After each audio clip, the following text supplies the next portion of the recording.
If you don't listen to me, we're getting a divorce, my husband said firmly. I thought to myself, I'd rather get divorced than stay with someone who says such selfish things. My name is Emily. I'm 35 years old and have been married for 5 years. I live alone with my husband. Although I wanted children, we haven't been able to have any yet. We thought about trying fertility treatments, but my husband didn't want to. He said we should just leave it up to nature. If we can't have children, we'll still have a good life, just the two of us, he told me. At the time, his words made me feel better. After we got married, both of my husband's parents passed away one after the other. Because of that, we didn't have time to focus on treatments.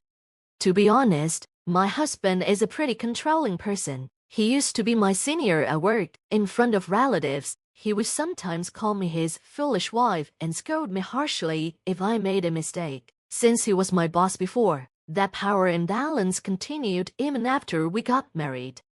This might make him sound like a bad person, but he has a gentle side too. Back when I was his subordinate, he always gave me good advice when I struggled at work. He also appreciated my efforts and hard work. More importantly, he was the one who cheered me up when my grandfather, whom I loved dearly, passed away. That's what brought us closer, and we started dating, which eventually led to marriage. After we got married, I left my job and became a full-time housewife. Hey Emily, I'm home, my husband says. Welcome home, I reply. My husband usually gets home after 9 p.m. because of his heavy workload. He's a manager now and often has to stay late. You're home late again. You must be tired, I say, picking up his shirt and socks that he threw on the floor as soon as he walked in. He just sits on the sofa silently. He always does this. He must be really exhausted.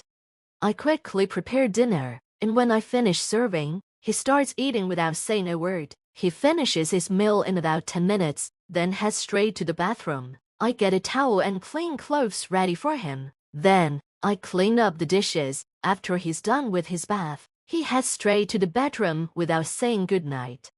My husband has always been a man of few words, but I wonder if his recent promotion has made him more tired. For the past year or so, we haven't talked much, but I still trust and love him because he supported me during the hardest time of my life. I lost my father when I was in middle school, and then my mother during my first year of high school. After that, my grandfather took me in and raised me like his own daughter. He was so warm and kind, and I truly loved him. When I started working, I wanted to show my gratitude, so I saved up money, took him on trips, and shared delicious meals together. Those times were precious, and I hoped he would stay healthy and strong forever. However, 3 years after I started working, my grandfather passed away from lung cancer. I was completely alone. I knew he wouldn't be with me forever, but I never thought I'd lose him so soon. I wished I could have done more for him and spent more time together. Every night, I cried, feeling so sad. The person who noticed my sadness was my boss at the time, my husband. He listened to me and said, "You've been through a lot, but you did your best." I was so grateful for his support. He was usually a strict and serious boss, but he spoke to me gently back then. I believe he is a kind person deep down. That's why, despite the silence between us now, I still want to be there for him and support him. One afternoon on our day off, the home phone rang. "Hello," I answered.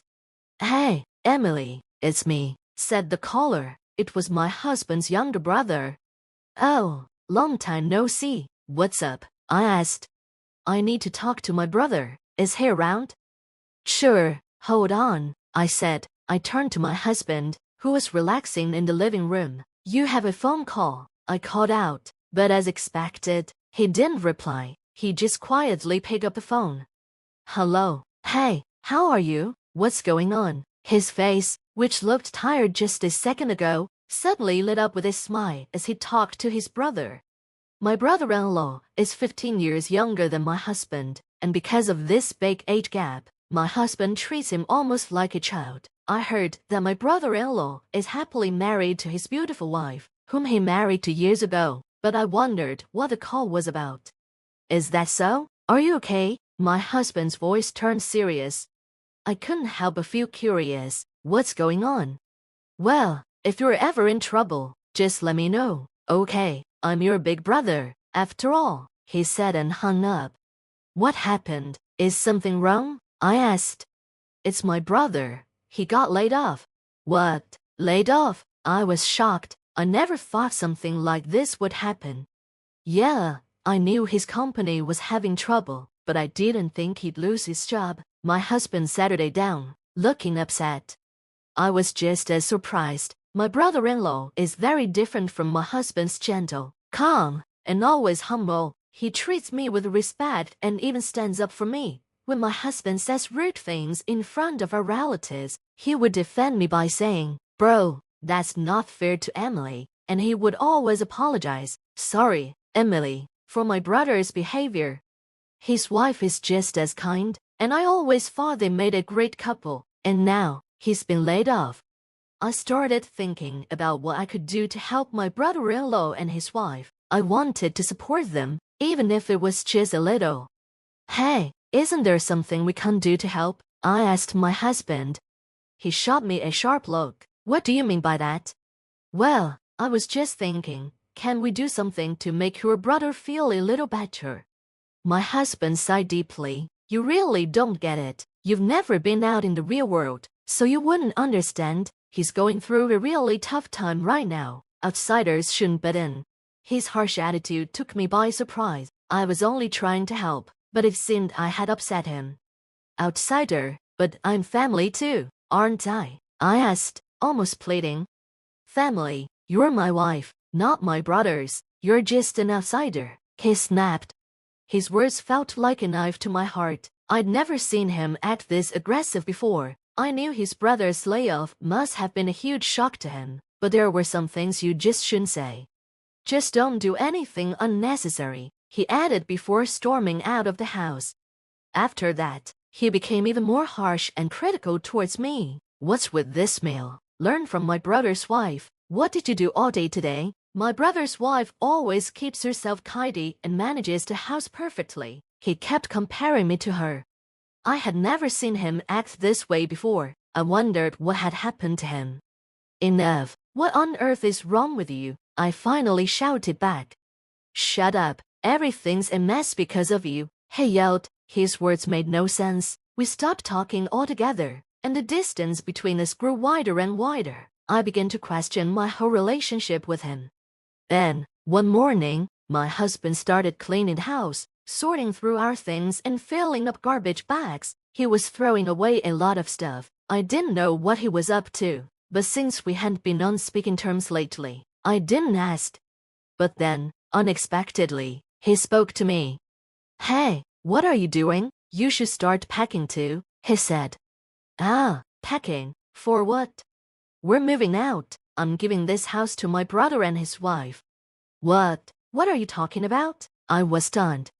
It turned out my husband wanted to give away our house to his brother and his wife, who were struggling after the layoff. Wait a minute, why are you doing this all of a sudden? Shut up, don't argue with me, my husband shouted at me loudly, but this time, I didn't back down. You said you wanted to do something for your brother, didn't you? My husband shot back. That's a completely different issue, I responded, frustrated. If we give them the house, where are we supposed to live?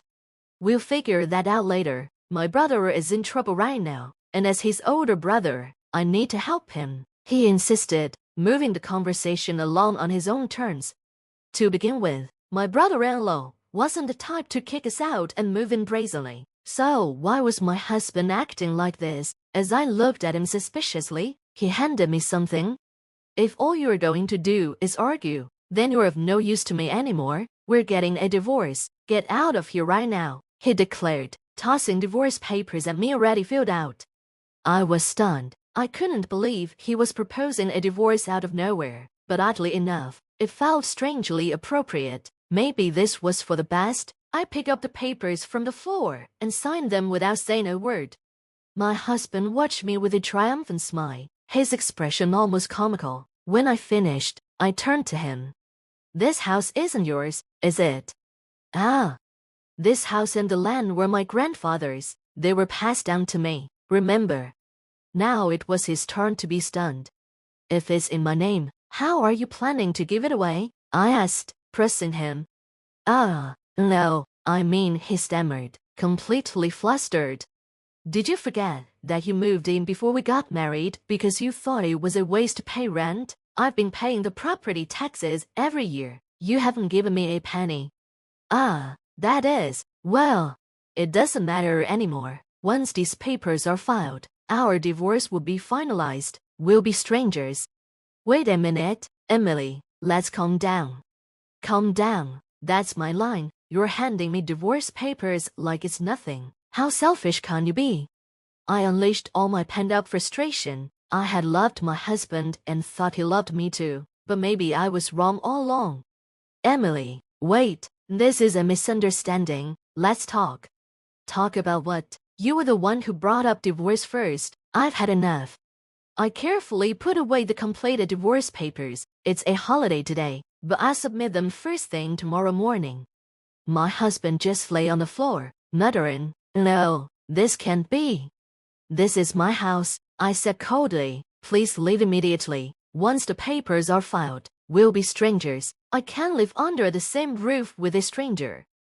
My husband grumbled until the moment he left, but I didn't waver. He was a stranger, now there was no need to show any mercy. Even when he cried and clung to me, I felt nothing. After he left, news of our divorce spread quickly at his company. His reputation plummeted, and rumors about our marriage circulated widely. It seemed my husband had entirely lost his place at work. I wonder who started those rumors. All I did was answer the questions his colleagues and subordinates asked me, nothing more. 6 months later, I ran into a person I'd rather not see when I was returning from the real estate agency. It was my ex-husband. Since we were divorced, he was now my ex-husband. It seemed like he had been lying in wait for me outside the agency. The whole situation was unsettling. Even when I tried to ignore him, he continued to follow me persistently. Finally, out of patience, I reluctantly agreed to talk. Enough. If you have something to say, just say it quickly. Emily, I've always despised you, he declared. What? His sudden proclamation left me baffled. It turned out he had been blaming me for his brother's layoffs. Why would that be my fault?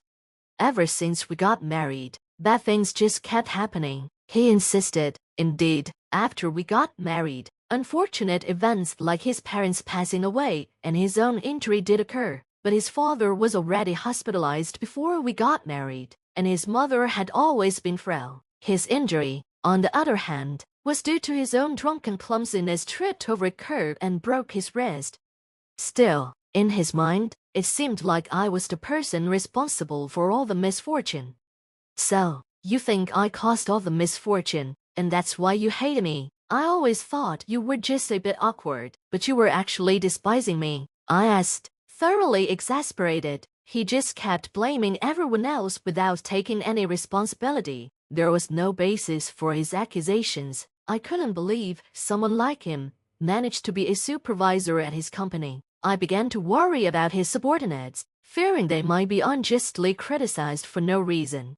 When did this supposedly reliable superior turn into such a person? I felt a bit pitiful for having been married to someone like him. But even after divorcing you, bad things have kept happening to me, he exclaimed. What kind of bad things? I asked. In response, he rolled up his sleeves, revealing painful-looking burns. My apartment burned down 3 months ago, but that's not all. I lost my wallet, made mistakes at work, and my brother's been acting cold to me, hasn't been in touch recently. So, even after we split, his misfortunes continued, but honestly, hearing such stories didn't make me feel sympathetic or sorry for him at all. After all, these were all consequences of his own actions, and I had nothing to do with them. Please, Emily, come back to me. I can't do it without you. Okay, we've been a couple for so long. Didn't I take care of various things when you were still a working woman? And didn't I help you so much when your grandfather passed away? Didn't I? Looking at this man in front of me, trying to guilt-trip me, I felt a chill run down my spine. All your misfortunes are from your own actions. Maybe you should take a good look at yourself and do something about your bad habit of blaming others for everything, I said coldly. With that, I turned and walked away. Emily, wait up, Emily, Emily, my ex-husband called after me, trying to catch my attention. I pretended not to hear him and disappeared into the crowd. About a week after our divorce, I received a call from my brother-in-law, rather, my former brother-in-law. Emily, well, I guess you're not my sister-in-law anymore, are you? Sorry, but it's about my brother. According to him, the decision to give up the house was entirely my ex-husband's own choice. He and his wife had no idea about it. My brother has always been prideful. It's always worried me. His attitude towards you, Emily, was terrible. My wife and I felt so sorry watching it all. He truly is a kind-hearted person deep down, but his pride gets in the way. I couldn't help but wonder how two brothers could turn out so differently. I didn't know if it was okay to say this, but I felt a sense of relief after the divorce. My former brother-in-law hesitated for a moment, then spoke quietly. I think it was good that you divorced. I want you to be happy, Emily. Thank you. I'm glad to hear you say that, I replied softly. He went on to tell me that his brother found a job quite soon and that, somehow, he was managing to make ends meet. I felt a tiny bit of relief. At least he wouldn't be left completely stranded. I'm thinking about distancing myself from my brother, my former brother-in-law admitted, his voice tinged with a mix of regret and resolve. I could tell he had given this a lot of thought. So, he intended to gradually lose contact with his own brother. They explained why my ex-husband hadn't been able to reach out to him. It wasn't just bad luck or a broken phone line, it was intentional. My ex-husband, who had divorced his wife and was now estranged from his beloved younger brother, was truly alone. I hoped, for his sake, that he would realize the weight of his mistakes before it was too late, but before that, I needed to disappear completely from his sight. The day I ran into my ex-husband, I had just signed a contract with a real estate agent to rent out the house I inherited from my grandfather. The house was far too big for me to live in alone, but I couldn't just let go of the place filled with so many precious memories. Instead, I decided to let someone else create their own memories there. As for me, I would change my cell phone number, move to a new place, and completely sever my ties with my ex-husband. I'm 35 years old, there is still a long life ahead of me, and I want to move forward without being held back by the past.